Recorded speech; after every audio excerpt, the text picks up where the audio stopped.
ये है John Bennett Ramsay, जो कि काफ़ी कम उम्र में ही काफ़ी ज़्यादा फेमस हो गई थी और इसका यही फेम इसको खा गया। इसके पीछे का रीज़न इतना ज़्यादा टफ है कि मैं क्या, दुनिया में बैठा कोई भी इंसान आपको इसका जवाब नहीं दे सकता। इसने 6 साल की उम्र में ही 5 ब्यूटी अवार्ड्स जीत लिए थे। लेकिन क्रिसमस की रात 3 बजे पुलिस को एक कॉल आई। कॉल पर फेमस जॉन बेनेट रैमसी की मॉम पैट्सी रैमसी थी।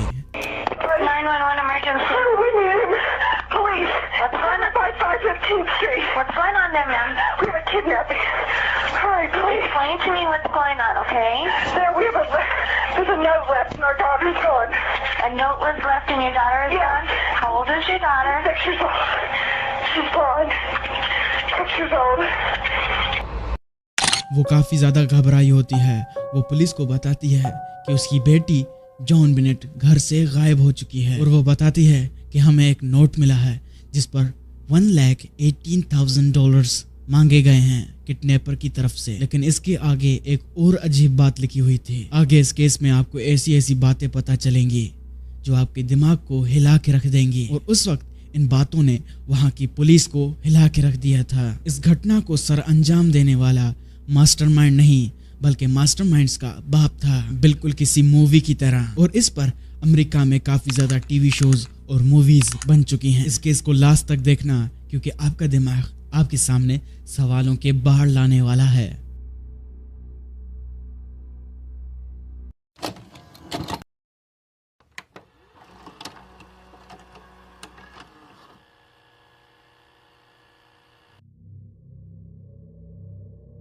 अमेरिका कोलोराडो बोल्डर 26 दिसंबर 1996 रात के वक्त जॉन बेनेट की मॉम पैट्सी रैमसी किसी वजह से नींद से उठती है। वो अपने बच्चों के कमरे में उन्हें चेक करने के लिए जाती है। पैट्सी रैमसी के 2 बच्चे थे, 6 साल की जॉन बेनेट रैमसी और 9 साल का बर्क रैमसी। जैसे ही मिस पैट्सी रैमसी अपने बच्चों के कमरे में जाती है वो हैरान हो जाती है क्योंकि वहाँ पर उसकी बच्ची जॉन बेनेट रैमसी नहीं होती है, उसका बेटा बर्क रैमसी वहाँ पर सो रहा होता है। वो भागते हुए अपने हस्बैंड मिस्टर जॉन रैमसी के कमरे में जाती है और उसे बताती है कि हमारी बच्ची घर से गायब हो चुकी है। मिस्टर जॉन रैमसी ये सुन के काफी ज्यादा परेशान हो जाता है और वो दोनों घर में यहाँ वहाँ अपनी बेटी को ढूंढने लगते हैं, भागने लगते हैं। उन्हें घर में एक रैमसन नोट मिलता है। ये उनके ही घर का नोट होता है। वो देखते हैं कि उसके ऊपर कुछ लिखा हुआ है, लेकिन कुछ लिखने से पहले किसी ने काफी पेजेस फाड़ कर नीचे फेंके थे और इस नोट को लिखने के लिए उनके घर की ही पेन यूज हुई है। इस नोट पर लिखा हुआ था,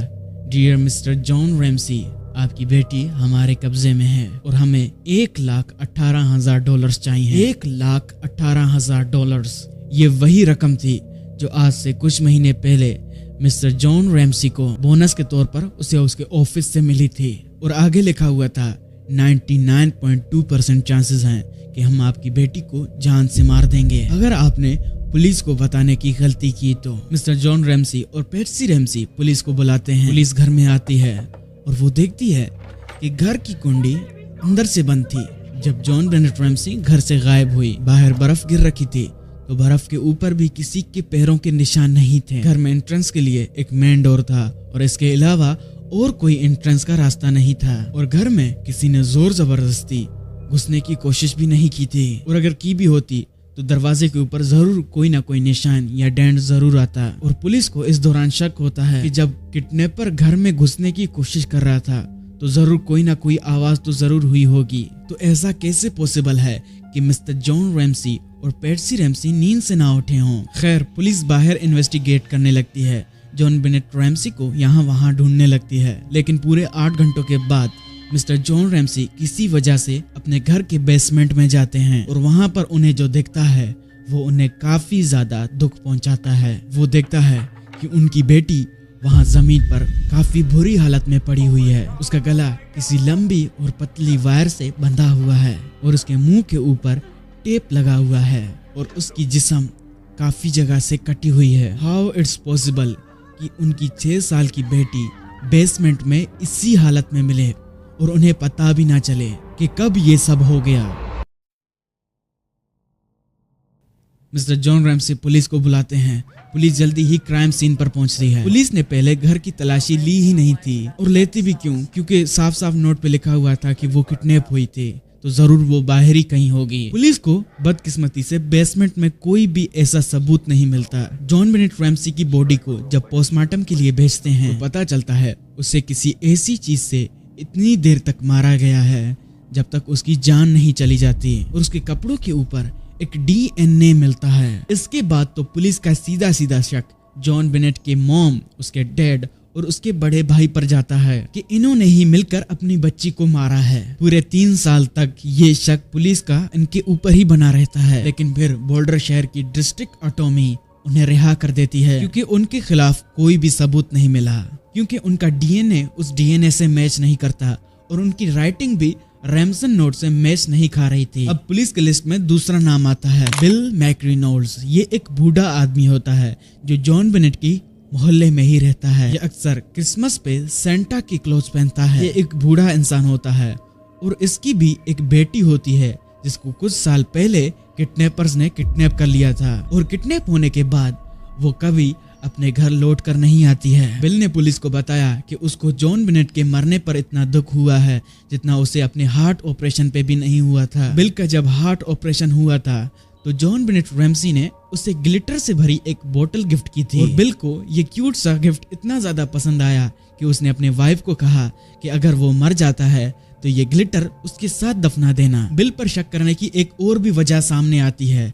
उसकी वाइफ ने एक बुक लिखी होती है जिसमें एक छोटी सी बच्ची के ऊपर काफी ज्यादा जुल्म किया जाता है, एंड लास्ट में उसको उसी के घर के बेसमेंट में मार दिया जाता है। अब ये सुनने के बाद पुलिस बिल के ऊपर शक करना जरूरी समझती है, लेकिन अगर इस नजर से देखा जाए कि बिल एक अकेला बूढ़ा इंसान है जो बच्चों को प्यार करता है, तो इसके अलावा उसके ऊपर शक करने की कोई और वजह नहीं बनती, और बिल का डीएनए और राइटिंग रैमसन नोट से मैच नहीं करती। एंड इसके बाद एक और नाम पुलिस की लिस्ट में शामिल होता है, गेरी उलेवा। ये औरत साल 2000 में ड्रग्स बेचने के लिए गिरफ्तार हुई थी, और इसके बैग में जॉन बेनेट रैमसी की तस्वीर मिलती है। जब पुलिस इससे पूछती है कि ये तस्वीर तुमने क्यों रखी है, तो वो पुलिस को बताती है कि मैं जॉन बेनेट रैमसी को काफी ज्यादा पसंद करती थी, और वो काफी ज्यादा खूबसूरत थी, और उसके मरने की वजह से मुझे दुख हुआ है, एंड मैं उसकी एक मूर्ति बनवाना चाहती हूँ। गेरी उलेवा पे शक करने की और भी कई वजहें थी। उसने अपनी मॉम को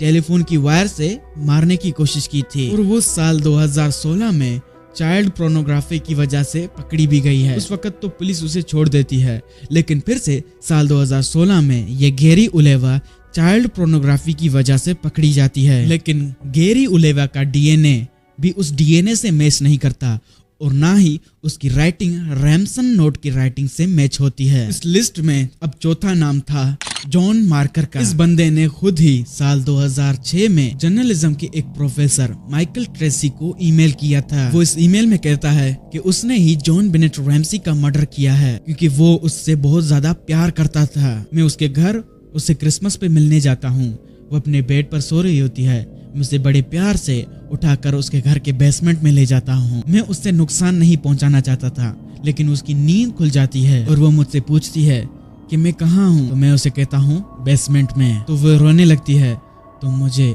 ना चाहते हुए भी उसे मारना पड़ता है। प्रोफेसर ने ये बात सुनने के बाद इसे दुनिया से छुपाया, क्योंकि प्रोफेसर का कहना था कि वो कुछ और भी इंफॉर्मेशंस इससे लेना चाहता था, और वो जल्द से जल्द इसकी लोकेशन का पता करना चाहता था। फाइनली 16 अगस्त 2018 को ब्रिटिश इंटेलिजेंस अथॉरिटी ने जॉन को बैंकॉक थाईलैंड से गिरफ्तार किया, क्योंकि वो कई साल पहले ही अमेरिका को छोड़कर भाग गया था, क्योंकि इसके ऊपर भी चाइल्ड पोर्नोग्राफी का इल्जाम था। उसे पकड़ने के बाद पुलिस को फाइनली लगता है कि उन्होंने कातिल को पकड़ लिया है, एंड जॉन मार्कर अभी भी अपना इल्जाम मान रहा था। वो कहता है कि हाँ मैंने ही मारा है, लेकिन बदकिस्मती से जॉन मार्कर की भी डीएनए और राइटिंग उस रैमसन नोट से मैच नहीं होती। और पुलिस जब ये जानने की कोशिश करती है कि उस दिन आखिर जॉन मार्कर यहाँ था या नहीं, तो उसके कॉल रिकॉर्ड से पता चलता है कि जॉन मार्कर झूठ बोल रहा है, क्योंकि वो जॉन बेनेट के मर्डर वाले दिन बोल्डर शहर में था ही नहीं, वो कहीं और था। तो पुलिस को अब ना चाहते हुए भी ये मानना पड़ता है कि जॉन मार्कर ने भी जॉन बेनेट रैमसी का मर्डर नहीं किया। पुलिस को ये लगता है कि जॉन मार्कर ने ये सिर्फ पब्लिसिटी के लिए किया है। जॉन मार्कर के पकड़े जाने के कुछ साल के बाद पुलिस फिर से डीएनए को रीटेस्ट करती है न्यू टेक्नोलॉजी के साथ। तो इस बार पुलिस को एक और बड़ा झटका लगता है। पता चलता है कि इतने साल से जिस डीएनए को पुलिस मैच करवाने की कोशिश कर रही है वो डीएनए तो सही ही नहीं है। वो डीएनए खराब हो चुका था एक खास चीज की वजह से, क्योंकि मर्डरर को पता था कि वो डीएनए के जरिए पकड़ा जा सकता है, तो उसने कुछ ऐसा किया होगा इस डीएनए के साथ। और इस केस को अब 30 साल होने वाले हैं एंड ये केस अब तक अनसोल्व्ड है और शायद अनसोल्व्ड ही रहेगा। So guys this is today's case and today's video. अगर तुम लोगों को वीडियो मजेदार लगी है तो प्लीज यार लाइक कर दो, क्योंकि मुझे मेहनत लगती है एंड मैं इसे री रिकॉर्ड कर रहा हूँ। मैंने पहले एक वीडियो रिकॉर्ड की थी एंड मैं गलती से उसे डिलीट कर बैठा, एडिट करने के बाद मैं उसे डिलीट कर बैठा यार, एंड मुझे काफ़ी ज़्यादा दुख हो रहा है। शायद इस बार इतने ज़्यादा मैं अच्छे तरीके से रिकॉर्ड ना कर पाया हूँ जिसने मैंने पहले किया था। तो अगर फिर भी आपको वीडियो पसंद आई है तो प्लीज़ एक लाइक ज़रूर से कर देना और सब्सक्राइब प्लीज़ कर देना, क्योंकि मैं इसी तरह के शॉकिंग केसेस को डिस्कवर करता हूँ एंड उन्हें डॉक्यूमेंट करता हूँ। तो guys be safe and be happy, अपने घर में खुश रहो, सेफ रहो। मैं मिलता हूँ आपको किसी ऐसे ही शॉकिंग केस के साथ फिर से, तब तक के लिए बाय बाय।